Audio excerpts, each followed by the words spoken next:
Thank you very much. Today's talk is about whether Britain should continue to have a monarchy or whether we should follow the footsteps of other countries and transition to an elected head of state. Now, my starting point is that the Queen is a rather nice person, as far as I know. For much of her 6 decades or more on the throne, she's been pretty harmless and inoffensive. Even to the point, some people say, of being rather grey and dull. So the problem is not Elizabeth II personally. This is not about her. It's about the institution of monarchy.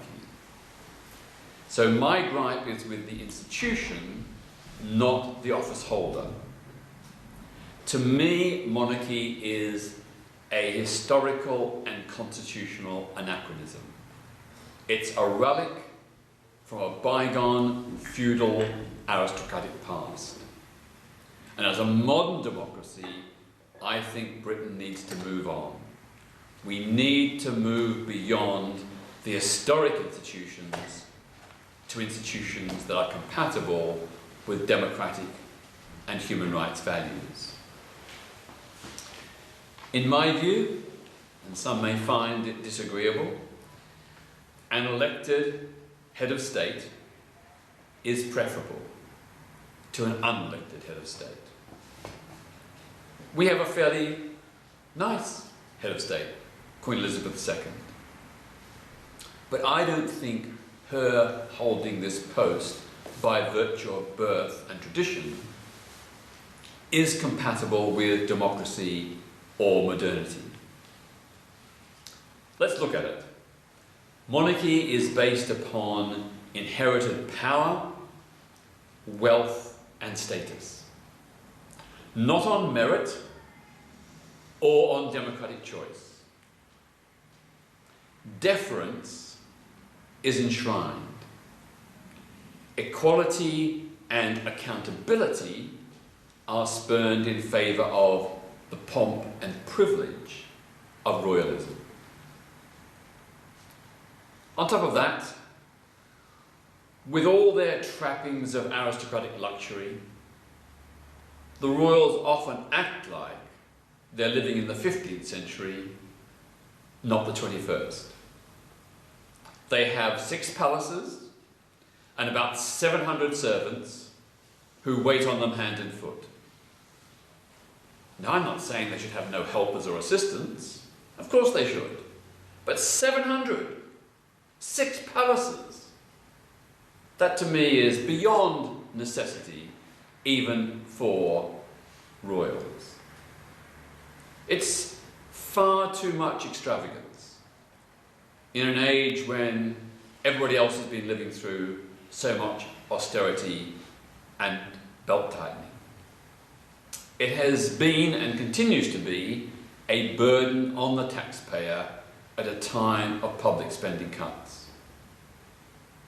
Now, of course, we should fund the head of state. A head of state should be funded like the Prime Minister or any other state official, but not to the extent that the royal family is currently funded. They are a very wealthy family. The Queen is one of the richest people in the world. She has a personal wealth which is independent of her wealth as head of state. And much of that wealth, I have to say, has been looted through successive feudal wars and through colonialism. You know, much of the wealth has been extracted by quite shocking conditions of servitude in Britain's former colonies in Africa, the Caribbean, Asia, and the Pacific. So I don't think that the taxpayer ought to be funding the royals to the extent it does, even if we decide to continue with the royal family. They are quite well off enough in their own personal right to bear a higher personal burden. One of the things that strikes me as being so fundamentally wrong with the monarchy is that its elitist values, well, the elitist values in the monarchical system, they implicitly state, or in effect accord, that the most stupid, immoral royal person is, by virtue of the family into which they're born, more fit to be head of state than the wisest, most ethical commoner. That doesn't seem right to me. Because under the inherited system, it's Buggins' turn. It's the firstborn, whoever they are, whether they're good or bad. You can't replace them. They are there for life. That's the whole purpose or intention of monarchy. It is a job for life, no matter how badly or appallingly they behave. The Queen has, for the most part of her rule, been a pretty good monarch. Very few people will have substantive things to say, although I will mention a few points later on. But imagine having to put up with a king like the insensitive, gaffe-prone Prince Philip, or the Nazi-sympathising King Edward VIII. In those circumstances, we couldn't remove them. We have to just live with them. So that's one of the big flaws, the lack of accountability, the lack of ability to recall a person who's not doing the job or not doing it well. But in addition, sadly, we also have a system of monarchy that is implicitly racist and based upon religious intolerance. So, for example, no Catholic person or person married to a Catholic can inherit the British throne and be our head of state.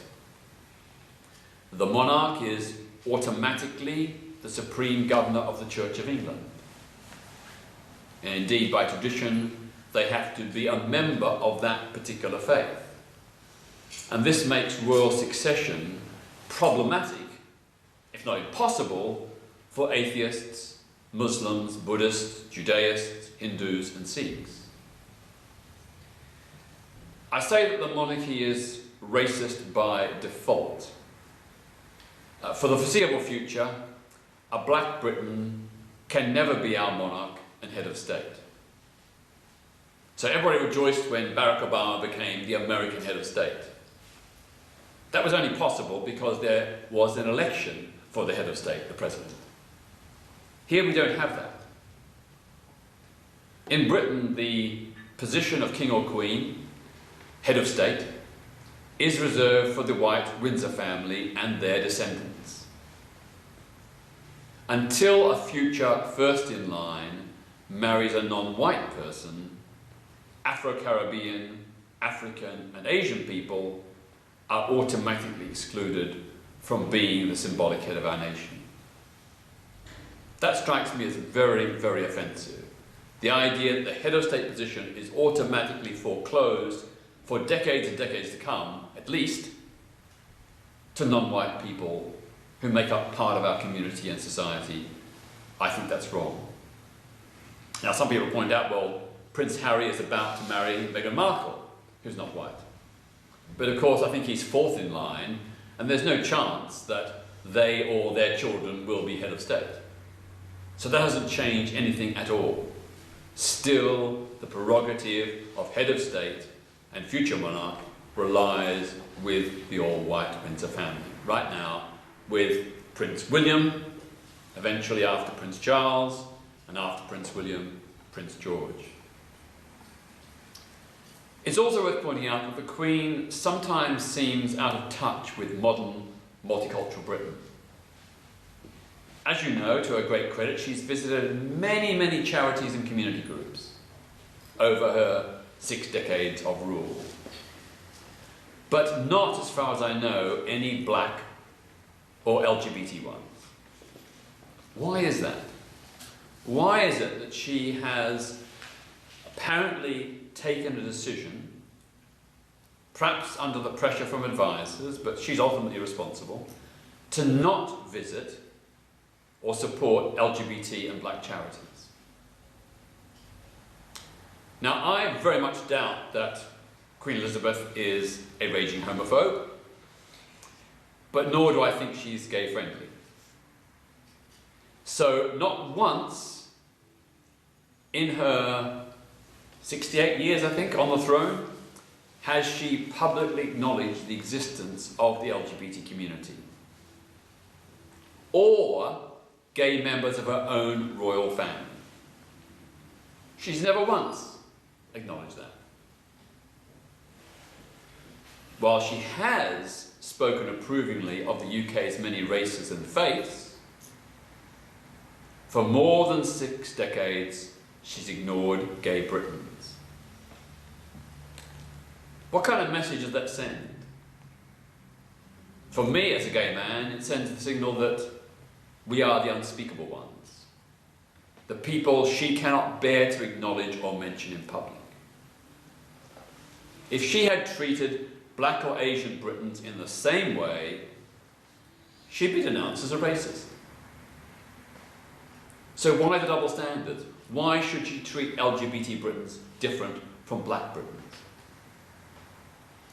Astonishingly, since she became Queen in 1952, the words gay and lesbian have never publicly passed her lips.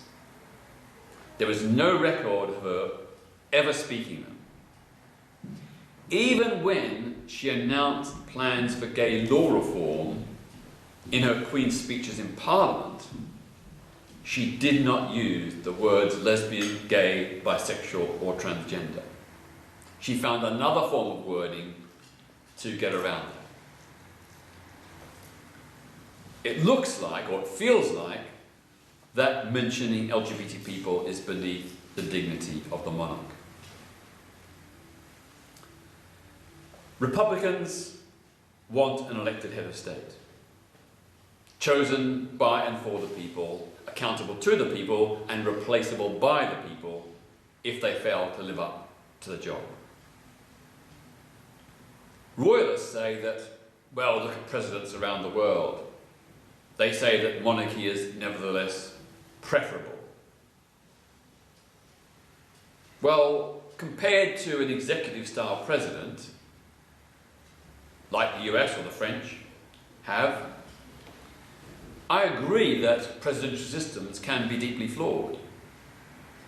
So, together with most Republicans, I favour not a US or French-style president, but a low-cost, purely ceremonial elected president like they have in Ireland, which costs about 1/20th of the official costs of our royal family. A president wouldn't have to be a politician. People think, oh, we'll have Tony Blair or Richard Branson, a businessman. No, you could have someone completely different, like Mary Robinson in Ireland. She had a political past, but she was basically a human rights lawyer and defender, and was above and beyond politics. She was a unifying symbol. She was the most popular Irish president ever. And she did things that our Queen never did. She visited asylum and refugee centres, LGBT organisations, black and ethnic minority groups. She made a point of reaching out to every sector of Irish society so that no one felt excluded. And there are people in Britain that could be a good president. I think of someone like Helena Kennedy, QC, one of our most revered human rights lawyers. She'd be fantastic. She's not a party political person. She's got a history and tradition of equality and human rights. So those are the options. There are many others we could choose: authors, scientists, playwrights. There are lots of people we could have other than politicians. So if we did have an elected head of state, it would ensure that we, the people, are sovereign, not the royals. It would give us the very important safeguard that if we don't like our head of state, we could elect a new one. And indeed, the Queen could stand for election, or Prince Charles or Prince William, they could stand for election. And if they won, which they might, I would accept the result. My point is, let The people decide. Thank you.